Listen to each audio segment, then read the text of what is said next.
ಅರ್ಧ ಚಂದ್ರ ಆಕೃತಿ ಒಳಗೆ ಇರುವಂಥ ಈ ದೀಪ ಎಲ್ಲಿ ಅದ ಅಂತ ನಿಮಗೆ ಗೊತ್ತು? ನಮ್ಮ ಕಲಬುರಗಿ ಜಿಲ್ಲೆ ಒಳಗೆ ಅದ ರೀ. ಎಲ್ಲಿ ಅದ ಅಂತ ಡಿಟೇಲ್ ಆಗಿ ಹೇಳ್ತೀನಿ ಕೇಳಿ. ಈ ದೀಪ ನೋಡೋ ಸಲುವಾಗಿ ನಾ ಹೋಗಿದ ಕಲಬುರಗಿ ಜಿಲ್ಲೆ ಸೇಡಂ ತಾಲೂಕು ಒಳಗೆ ಇರುವಂಥ ಬೀರ್ನಹಳ್ಳಿ ಊರಿಗೆ. ಈ ಬೀರ್ನಹಳ್ಳಿ ಊರ ಒಳಗೆ ಇರುವಂಥ ಜನ ಪ್ರತಿದಿನ ನಿತ್ಯ ಎದ್ದ ತಕ್ಷಣ ಕಾಗಿನ ನದಿ ನೋಡ್ತಾರೆ ನೋಡ್ರಿ. ಯಾಕಂದ್ರೆ ಊರ ಸ್ಟಾರ್ಟ್ ಆಗಿ ಎಂಡ್ ಆಗೋವರೆಗೂ ಕೂಡ ಊರ ಬಾಜುನೇ ಈ ನದಿ ಹರಿತದೆ. ಯಾವ ಬೀಚಿಗೂ ಕಡಿಮೆ ಇಲ್ಲ.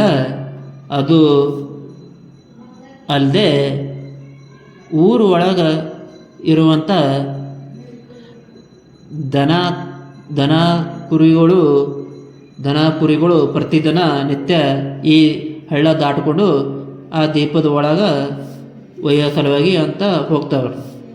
ಮೈಯ ಸಲುವಾಗಿ ಅದು ಹೆಂಗೆ ನೀರು ಕಡಿಮೆ ಇದ್ದಂಗೆ ದಾಟಿಕೊಂಡು ಹೋಗ್ತಾವೆ. ಅಲ್ಲಿ ಮೈದು ತಮ್ಮ ಸಮಯ ಆದಂಗೆ ಮನೆಗೆ ವಾಪಸ ಬರ್ತವೆ. ಎಷ್ಟು ಭಾರಿ ಕಾಣಿಸ್ತದಲ್ಲ ಈ ಊರ, ಮಾತ್ರ ಭಾರಿ ಅದ ರೀ. ಯಾಕಂದ್ರೆ ಅಷ್ಟು ಸುಂದರವಾದಂಥ ಪ್ರಕೃತಿ ಈ ಊರ ಒಳಗೆ ಅದ.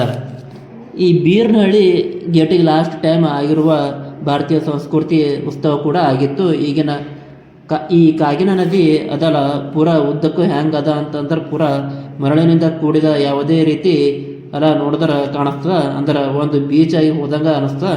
ಇವತ್ತು ನಾನು ನಿಮಗೆ ಕೊಟ್ಟಂಥ ಮಾಹಿತಿ ಇಷ್ಟ ಆಗಿತ್ತು ಅಂತಂದ್ರೆ ಇದೇ ರೀತಿ ಮಾಹಿತಿ ಸಲುವಾಗಿ ಪೇಜಿಗೆ ಫಾಲೋ ಮಾಡಿರಿ. ಧನ್ಯವಾದಗಳು.